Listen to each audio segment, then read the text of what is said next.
Et le meilleur investissement, c'est toujours celui dans ses connaissances, tu vois. Et d'ailleurs, tu le vois souvent chez les gens qui sont très riches. Eux, ils vont souvent payer, tu vois, pour être à la bonne table, parler aux bonnes personnes, aller à la conférence où en fait il y a un tel. Tu vois, chaque année Warren Buffett, il fait une vente, enfin il fait un dîner caritatif et tu peux payer pour dîner avec lui. Mais les mecs, ils payent des dizaines de millions pour être à sa table Mm. parce qu'ils savent le leverage que c'est de juste de, tu vois, de côtoyer ce mec-là.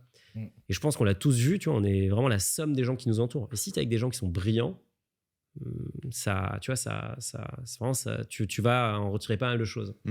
Donc pour moi, il faut investir sur soi si tu as envie de prendre des risques. Il faut surtout investir dans son entourage. Faut être avec les bonnes personnes. Et si les bonnes personnes, elles sont à Londres, bah, faut aller à Londres. Si c'est à Tourcoing, bah, faut aller à Tourcoing, tu vois. Ok, intéressant.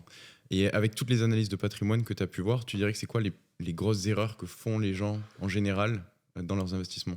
Bah, grosse erreur, l'erreur que je vois tout le temps, c'est rattraper le couteau qui tombe. Tu vois, il y a plein de gens qui disaient Orpea. Je sais pas si vous vous souvenez du scandale des maisons des EHPAD, maisons de retraite et tout. Et donc ils disaient regardez, ça a perdu 50%, c'est une super bonne affaire. Ils achetaient du Orpea. Sauf qu'en fait, une action, quand elle a perdu 50%, mais elle peut reperdre 50%. Puis elle peut encore reperdre 50%.